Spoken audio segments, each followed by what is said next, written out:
School teacher madam గారికి, మన ఆచార్య భరద్వాజ సేవా సంస్థ సభ్యులకు, పిల్లల తల్లిదండ్రులకు, ఈ స్కూలు స్టాఫ్కు అందరికీ నా హృదయపూర్వక నమస్కారం. ఈరోజు విశేషం దివ్యాంగుల దినోత్సవం. దివ్యాంగులు అని అంటే ఆ పిల్లలకి వైకల్యం. ఇక్కడ వైకల్యం అనేది మనసుగా శరీరానిక అనేది గుర్తుపెట్టుకోవాలండి. అలాంటి పిల్లలు ఉన్న తల్లిదండ్రులు ఈ వైకల్యం అనేది పుట్టుకతో కావచ్చు, లేకపోతే ఏదో ఒక వ్యాధులు బారిన అంటే పోలియో వ్యాక్సిన్స్ వేసుకోకుండా అలా ఉన్న పిల్లలకి రావచ్చు. ఇంకా పెద్ద యాక్సిడెంట్ ఏదైనా జరిగినప్పుడు అలాంటి పిల్లలకు కూడా ఈ వైకల్యం అనేది రావచ్చు. అలాంటి పిల్లలు ఉన్న తల్లిదండ్రులు బాధ ఉంటుంది. ఆ బాధని మీరు తీసుకుంటే ఆ బిడ్డల పైన నెగిటివ్ ప్రభావం చేస్తుంది. అలా కాదు, అది భగవంతుని ప్రసాదంగా తీసుకుంటే అప్పుడు మీరు ఆ పిల్లలకి ప్రోత్సాహాన్ని ఇవ్వగలరు. ఇప్పుడే మేడం చెప్పారు, ఇది నీకు చేత కాదు, ఇది నువ్వు చేయలేవు అని కాదు. ఆ పిల్లలు ఏ పనులు అయితే చేయగలరో అవి వాళ్ళతో చేయిస్తూ మీరు చేయగలగాలి. అలాంటప్పుడే వాళ్ళకి ప్రోత్సాహం అనేది అందుతుంది. దీనికి ఎగ్జాంపుల్గా మనం టీవీ న్యూస్లో చూస్తుంటాము, పేపర్లో చూస్తుంటాము, అందరం పొద్దున్న లేస్తే సెల్ ఎత్తుకొని యూట్యూబ్లో చూస్తుంటాము. 2 కాళ్ళు ఉండవు. మన దేశానికి వెన్నెముక రైతు, కానీ వ్యవసాయం చేస్తాడు. 2 చేతులు ఉండవు. 11 సంవత్సరాల పిల్లవాడు, కానీ బౌలింగ్ వేస్తున్నాడు. ఎందుకండి? మన సంస్థ తరపున కూడా అభినందించాం.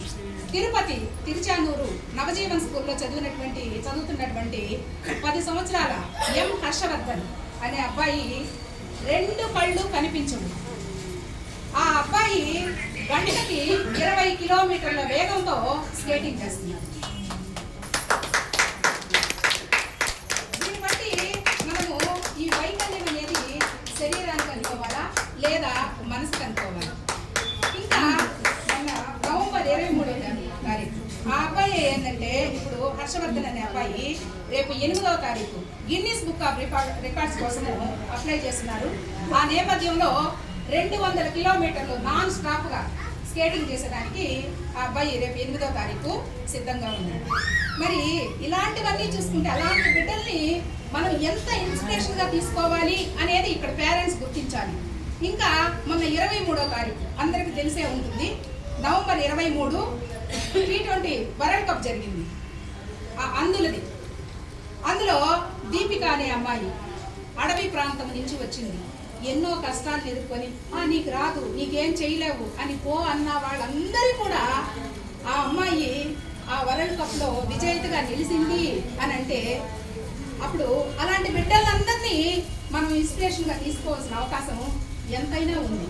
అంటే ఇక్కడ ఫస్ట్ ప్రోత్సాహం అనేది తల్లిదండ్రుల నుంచే రావాలండి. తర్వాత స్కూల్లో ఇవ్వాల్సినటువంటి ప్రోత్సాహం 10th క్లాస్కి తీసుకెళ్ళి ఎగ్జామ్ రాసేంత వరకు టీచర్స్ ప్రోత్సాహం అయితే ఉంది ఇప్పుడు వరకు. అంటే మేము ఇప్పుడు వరకు గమనించాం కాబట్టి నార్మల్గా ఉన్న పిల్లలకైనా అబ్నార్మల్ అయిన పిల్లలకైనా ప్రోత్సాహం అనేది ఫస్ట్ తల్లిదండ్రుల నుంచే రావాలి. ఆ పిల్లలకి ప్రోత్సాహాన్ని అందిస్తే మంచి అభివృద్ధిలోకి రావాలని వస్తారు ఖచ్చితంగా. మరి అట్లా వచ్చారు అని అంటే ఆ పిల్లలు వాళ్ళల్లో ఎంతటి ఆత్మవిశ్వాసం అనేది ఉండాలి, ఎంత దృఢ సంకల్పం ఉండాలి. ఆ అబ్బాయిని ఆచార్య భరద్వాజ సేవా సంస్థ చంద్రబాబు